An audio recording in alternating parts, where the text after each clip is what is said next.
তা আলহামদুলিল্লাহ ফলে ফুলে যখন সুসজ্জিত হয়, মানুষ যারা কাজ করে তাদের কি অন্তঃশান্তি হয়। এটা যখন এখন সুসম্পন্ন হয়েছে, আপনাদেরকে দেখেছি মসজিদ যখন জামাত চলতেছে, জুমা চলতেছে, রমজান মাসে যখন ইফতার সুন্দরভাবে সুষ্ঠুভাবে ইফতার মাহফিল হয়েছে, ইফতার মুসল্লিরা এসে ইফতার করেছে, এইটাই হলো আমাদের সওয়াব হওয়া আল্লাহর দরবারে, এটাই। আর কিছু উত্তর খিরাম হজরত আবু বকর সিদ্দিক জিলানী জামে মসজিদ ও ফুরকানিয়া মাদ্রাসা পরিদর্শন করলেন।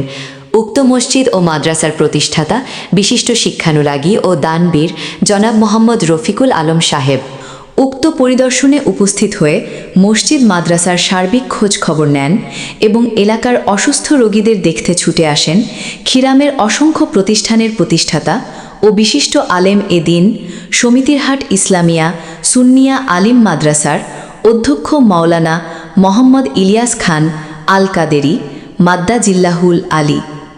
এ সময় এলাকার অসংখ্য গণ্যমান্য ব্যক্তি ও ভক্তবৃন্দ উপস্থিত ছিলেন।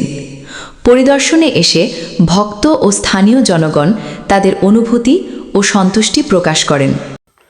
রফিক ভাই শুরু তারা মুসৈতান ভাই যারা বেশি খুশি হয় আল্লাহ দিলি বহুত বছর তারা দূরে দূরে যায় নামাজ পড়েন বুঝছি।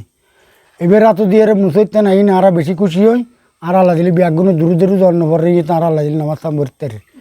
আলহামদুলিল্লাহ, আল্লাহ পাকের দরবারে লাখো কোটি শুকরিয়া রব্বুল আলামিন। আজকে আমাদেরকে খিরামের প্রায় উত্তর পার্শ্বে উত্তর প্রান্তে মুর্তুজাফুর একটি অজাফারা গ্রাম, এখানে 2021 সালে বিশিষ্ট ইসলামী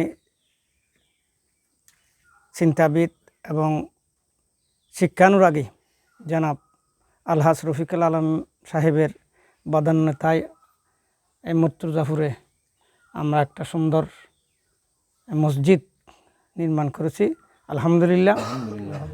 এলাকায় ওই সময় এখানে তেমন ঘরবাড়ি ছিল না। আজকে এসে দেখলাম 2026 সালে এসে দেখলাম অনেক ঘরবাড়ি হয়েছে, এলাকা অনেক সুন্দর হয়েছে, রাস্তাঘাটও মোটামুটি খুব সুন্দর, চলাফেরার একটা পরিবেশ হয়েছে আলহামদুলিল্লাহ আল্লাহর দরবারে। আরও আপনারা যদি সহযোগিতা করেন, আমাদের চেয়ারম্যান মহোদয় আপনাদের রাস্তাটা আরও একটু সংস্কার করে দিলে চেয়ারম্যানেরও কৃতজ্ঞতা জানাবো আমরা। আল্লাহ পাকে যেন আমাদের সার্বিক সহযোগিতা আল্লাহ যেন কবুল করেন। বিশেষত আমি আহ্বান জানাবো এলাকার সকল মুসলমানদেরকে মাদ্রাসা মসজিদে আসবেন, 5 ওয়াক্ত নামাজ পড়বেন। শুধুমাত্র এই মসজিদ দিলে হবে না, কিন্তু আপনারা এসে নামাজ পড়তে হবে। আপনাদের আশা ছিল, আকাঙ্ক্ষা ছিল একটা ফাঁকা ভবন, ফাঁকা মসজিদ, সুন্দর মনোরম দৃষ্টিনন্দন একটি মসজিদ। আল্লাহ এটা ব্যবস্থা করে দিয়েছেন, যাদের মাধ্যমে বিশেষ করে আপনারা সকলে, আমরা সকলে, আমাদের দায়িত্ব হলো আমরা আমাদের প্রাণপ্রিয় রফিক ভাইয়ের জন্য দোয়া করা। ওনার অনেক পরিকল্পনা আছে এখানে এই মসজিদটা নিয়ে।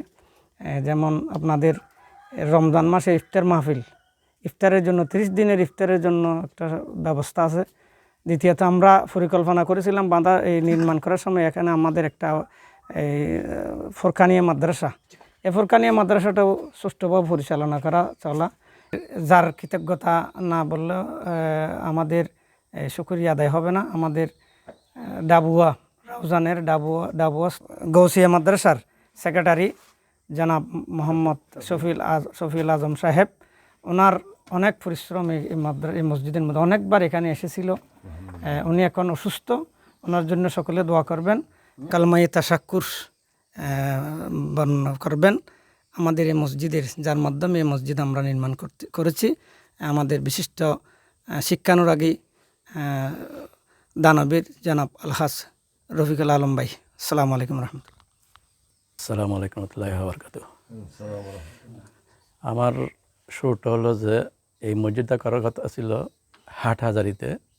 প্রথমে আমি 2টা মাদ্রাসায় কথাবার্তা বলছিলাম, তো মানে আমার ওদের সাথে কথাবার্তা হয় নাই, পছন্দ হয় নাই, জায়গা পছন্দ হয় নাই। হয়তো আল্লাহর হুকুম আছে এখানে মসজিদ হওয়ার, পরে রাউজানা হওয়ার কথা হয় নাই। শেষ পর্যন্ত ডাবুয়া মাদ্রাসার সেক্রেটারির মাধ্যমে, ওনার মাধ্যমে ওনারা জায়গাটা দেখছে। জায়গাটা দেখার পরে আমাকে ছবি দিছে। ছবি দেওয়ার পরে দেখলাম যে ওনার ঘরের পাশে ছবি দেখছি, যেহেতু আমি আগে থেকে এগুলো চিনি, ওনার ঘর চিনি, তখন আমার জায়গাটা পছন্দ হয়ে গেছে। আমি এই জন্য পছন্দ হয়েছে, যেহেতু এখানকার এলাকার কয়েকটা ঘর আছে অসহায় মানুষ, তাদের কোনো মসজিদ নেই। তারা হয়তো একটা মসজিদ থাকলে কমপক্ষে 5 ওয়াক্ত না হলে 2 ওয়াক্ত নামাজ পড়বে, আমার ধারণা ছিল এটা। তো এটা চিন্তাভাবনা করে হুজুর যখন বলছে, আমি হুজুর সাথে আলাপ করেছি, তখন মসজিদটা নির্মাণ করার জন্য ওনার সাথে আলাপ করে ওনারা এই কাজটা শুরু করেছে। আমার বিশেষ এটা হলো এই এলাকার কিছু যারা আছে তারা মোট কথা হলে 5 ওয়াক্তের মধ্যে যদি 2 ওয়াক্ত নামাজ পড়ে কমপক্ষে আস্তে আস্তে আস্তে আস্তে তারা অগ্রসর হবে, এটা আমার প্ল্যান ছিল। এবং ভবিষ্যতে হয়তো জায়গাটা ডেভেলপ হইতে পারে মসজিদের কারণে। আমি গুণাগার আলহাজ রফিকুল্লাহ আলম সাহেবের কথার সাথে একমত এবং বিভিন্ন প্রতিষ্ঠানের প্রতিষ্ঠাতা অসংখ্য আলেম দ্বীনের উস্তাদ হযরত হাজ আল্লামা জনাব মৌলানা ইলিয়াস কামাল কাদরী হুজুরের সাথে একমত। এই জায়গাটা আজ থেকে অনেক বছর আগে একটা পরিচিত ছিল না, পরিচিত ছিল স্বাভাবিকভাবে, কিন্তু এখন একটা এই মসজিদ হযরতে আবু বকর সিদ্দিক জিলানি জামে মসজিদটা হওয়ায় আমি এলাকার বাসীর মুখে মুখে শুনতেছি মসজিদের নাম, কেউ যদি বলে যে আপনাদের বাড়ি কোন জায়গায়, এখন একটা পরিচিত হয়ে গেছে আলহামদুলিল্লাহ। আমাদের বাড়ি হচ্ছে যে হযরত আবু বকর সিদ্দিক জিলানি জামে মসজিদের পাশে, সবাই বলে আলহামদুলিল্লাহ। এটা একটা আমাদের এলাকার জন্য অনেক বড় পাওয়া আমি মনে করি। এখানে মসজিদ আমরা পেয়েছি, এটা আমাদের এলাকার একটা নূর আলাইহিস ইসলামের কিস্তির মতো। আমরা আমি মনে করি এলাকাবাসী যদি এটাকে নিয়ে মত পার্থক্য না রেখে সবাই যদি মিলেমিশে একে অপরের মিলেমিশে মুসলমান ভাই ভাই হয়ে এই মসজিদকে যদি বেড়াই ধরে আঁকড়িয়ে ধরে থাকেন, এটাও একটা মসজিদকে আঁকড়িয়ে ধরলে এটাও নূর আলাইহিস ইসলামের কিস্তির মতো আমাদের সবাইকে নাজাত দিতে পারে কিনা হুজুর?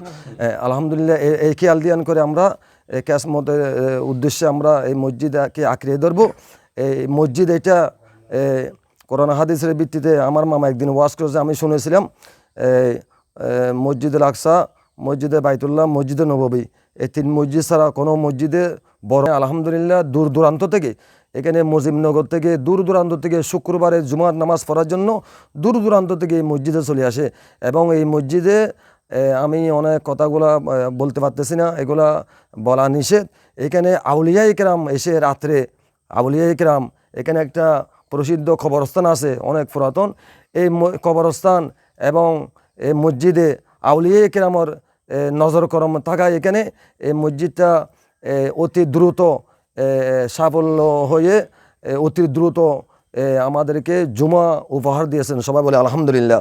আজ ইয়ারা নিয়ে কাম মসজিদ দিয়ে ইয়ারা বিয়াগুনের গৌরব ইনশাল্লাহ আল্লাহ দিলে আর মানুষজন বহুত মানুষ আরা আছি।